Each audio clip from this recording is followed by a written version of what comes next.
Today we're joined by Cindy Dickinson, Manager of Crisis Intervention, and Dede Bailer, Coordinator of School Psychology Services. Welcome, ladies. Thank you. Thank you. Thanks so much for joining us today. So, Cindy, we will start with you. Okay. Fairfax County Public Schools has planned a number of events that will help empower parents in their effort to raise resilient children. So, you do have one that's coming up. It's a mental health and wellness webinar. Can you tell us a little bit about that? Absolutely. On March 23rd at 4 o'clock, we are having a webinar, and the topic that time is talking to your children about tragic events. We find that a lot of parents have difficulty talking to children when things really hurt, and so this will hopefully empower them to have very important conversations and to ensure that their children cope well when tragedy strikes them. Okay, and you will have different guest speakers participating? Two guest speakers, Dr. Scott Poland and Mr. Rich Lieberman, both of whom have a full career in dealing with crisis incidents and the aftermath. And how can parents register for the webinar or find out more about it? They can find out more by going to Intervention and Prevention Services Mental Health Webinars, which is on the public webpage, and the link for that particular webinar will be posted. Okay, and so before we actually get to the webinar, there are about 190,000 students in Fairfax County Public Schools. So it's inevitable that some of them are going to experience some sort of loss. What sort of support services or resources are available to families through FCPS in the community? There are plenty of those resources. We always focus first on children, but as we address a crisis incident, we do send out helpful tips to parents so they know not only how to talk to their children, but how to refer their children back to mental health providers within the schools so that they get the support that's needed. We need their eyes and ears as well so that we can see if their children need further attention. Great. And so, Dede, you are the Coordinator of School Psychology Services. Correct. Is there a psychologist at every school? There is a psychologist in every school in Fairfax County Public Schools. There's also a school counselor in every building and a school social worker in every building. Together, those three discipline representatives provide mental health services for every student in the schools. School counselors are typically our early responders for those first signs. They work closely with families. As the students move up the continuum, get more into secondary school, some of the focus may shift to career advisement and things of that nature, but they're always there to respond to student needs. Should families need help with resources in the community or accessing essential needs, the school social workers there. School social workers also help with mental health needs in the school, as do school psychologists. They're not in the building full-time. They are in some buildings, but not in all buildings. But every school has an assigned school psychologist and school social worker. Okay, that's great.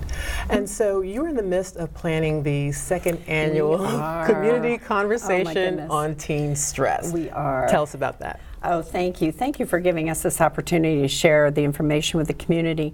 Last year was the first year we offered this topic in a summit to our community members, which includes our educators and our school personnel, all our parents and community members, as well as students. It's really a focus for everyone to be involved in helping us as a community and as a society focus on wellness, physical wellness, mental wellness primarily, and to really say this is an issue that requires focus and support from every member of the community. The schools, it's not the school's work, it's not the parents' work, it's not the students' work, it's all of our work together.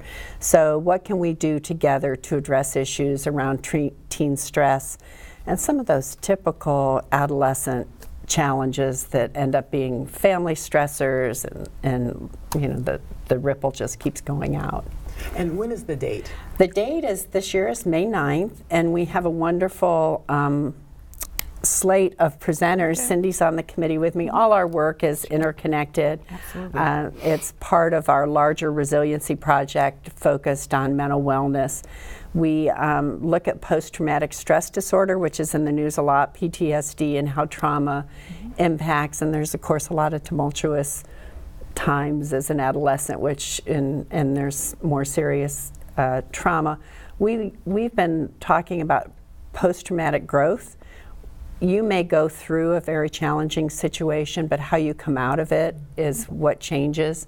And how do you change? How do you grow from that experience? And so through our resiliency efforts, we're really looking at no matter what a youth faces, how do they grow from that experience? How do you become better? What assets in your circle contribute to you coming through that as a stronger person? And what we found in FCPS through our youth survey results, which is what the youth tell us, and what the research nationwide tells us, is that the single most impactful asset a student, or anyone really, can have is someone in their life that they trust.